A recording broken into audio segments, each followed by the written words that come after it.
the book points out, and I point out to you, Miss Voldheim, that TV is highly stereotypical, homogeneous, and ideological, and that and what the results of that will be, I'm not quite sure. I do think that it is worth noting that the most powerful medium in the history of the world is controlled by a very small, idiosyncratic, homogeneous group of people. I mean, I think if the... You mean the people who write the people who write and produce for TV. What I notice on television is that there are certain characteristics that certain people, certain stereotypical people have on television. For instance, all businessmen, if it's an adventure show, are evil, murderous, hypocritical, cheating scoundrels. If it's a situation on television... She wants to know if you know a businessman who is not a murderer. Thank you very much. That, it seems to me, is not a true delineation of them. And similarly, on television, all small towns are evil, vicious places where the big city innocent goes, his car breaks down, and he gets caught in a web of murder and kidnapping and extortion. And all military men are, if it's an adventure show, are planning for a neo-Nazi takeover, and if it's a sitcom, they are buffoons. On crime shows, the criminal is almost always a middle-class, so well-to-do person of the majority group. There are almost no poor people portrayed as committing crimes. The criminal is, even if a poor person has committed a crime, he has been forced into doing it by a businessman or some other middle-class seeming person. There are no useful or vital religious figures on television. They're all either buffoons or kind of helpless fuddy-duddies. There is this kind of overwhelming stereotyping of certain power centers and power groups in the society as either bad or foolish. You don't watch the same shows I do. Let me just say that even the people who make television, even the Gary Marshalls and Norman Lears of Hollywood, do not really dispute that this stereotyping goes on. Well, then they aren't shameful. The point is just that there is an enormous amount of kind of background noise on these TV shows, which is a fully alternate reality, or maybe I should say alternative reality, of American life. People watch TV so much that it's like a second life for them, and in this second life, conditions are very different from what they are in real life. That is, in real life, one occasionally finds a businessman who is not plotting to murder his go-go dancer girlfriend. On TV, if a standard episode of Starsky and Hutch... They just don't pass the screen test. Right. On TV, a standard episode of Barnaby Jones or Starsky and Hutch will be that a go-go dancer has been murdered. And there are 3 suspects. And one is her boyfriend, who has just gotten out of jail after serving 20 years for murder. And the other one will be the janitor who cleans up the club, and he is a heroin addict.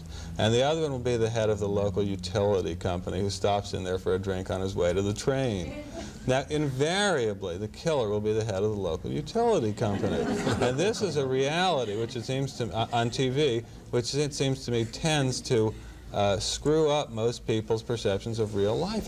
I watch MASH, I watch Barney Miller. Well, MASH is a perfect example of what the book is about, because one of the parts of the book is that on television, military men are in 2 different categories. If they are enlisted men or draftees, they are saintly, virtuous people. If they are professional military officers, they are killers. Their whole aim in life is to kill and torment people. That's not so of MASH. Oh, it is absolutely true of MASH. In MASH, no, the people who are the heroes... The officer in charge is a very nice guy. But he writes his wife every week. But he is a draftee. All the people in the mobile surgical hospital are draftees.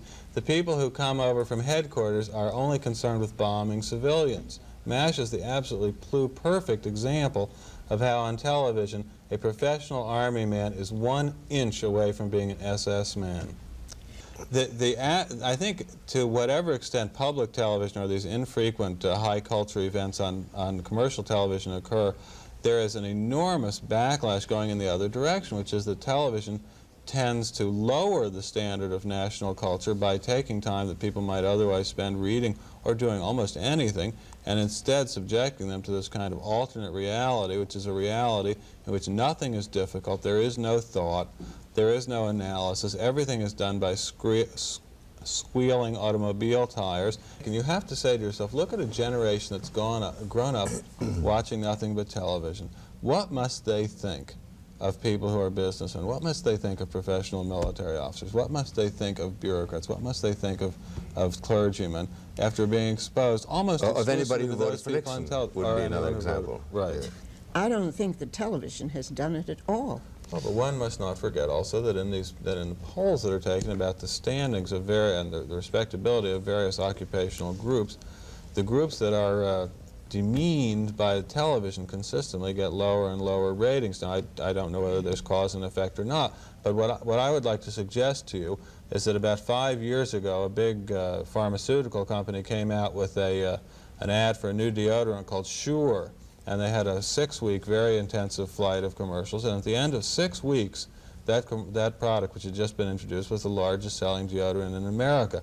I would like to say I don't see how it's possible that you can advertise a deodorant and get people to buy it and advertise for 30 years a point of view about businessmen, about military men, about small towns, about poor people, about rich people, about black people and white people, and not have that get bought too. It simply beggars reality to say that television time is worth $90,000 for 30 seconds for selling something, and also say that you don't sell anything on the shows. Oh, come. People are smart enough to understand the difference between a commercial and an idea. The message of non-commercial should be all the stronger, because if people are prepared to resist commercials, they are not prepared to resist what comes between the commercials. And it seems to me that even people who are not fools can eventually be persuaded by what they see on TV. I know that I constantly run into people who are bitterly disappointed at some facet of real life because it does not conform to what they had expected based on television. As I am always running into people who say, oh, why do I have to do such and such? Why do I have to work all day sitting behind a typewriter? Or why do I have to work all day sitting in a law library? Starsky and Hutch don't do that. Or Suzanne Somers on Three's Company Stein. don't do that. Come. Well, I think the stereotypes exist exclusively because those are the stereotypes in the minds of the producers and writers of TV shows. A producer of a TV show, as you probably know, is not like the producer of a movie. The producer of a TV show actually writes a great deal of the TV show. And what I found in doing the research for my book was that the same stereotypes that you see on the television tube are the same stereotypes that are in the minds of the people who write for television. Now, but who are these people? That's what we're trying to find out. These are a group of a couple of hundred very influential, very well-wired TV writers in Hollywood. There's a very small pool of veteran, qualified TV writers, and they all know each other. They all share the same values. They're all friends with each other and reinforce each other's values. The question that comes to mind is why these people, who are extremely well-heeled people by almost any standard, that is a successful TV producer makes about $50,000 a week, should be A week? A week. Why they should be Better than we're making. why they should be so hostile to businessmen and to wealthy people in general, and I think it has something to do with the fact that almost none of them grew up wealthy, and they have a kind of vestigial hostility towards what they see as power centers of the world. I mean, I think they would see the world that they imagine, as Mr. Buckley comes from, as the real power center, and they hate it.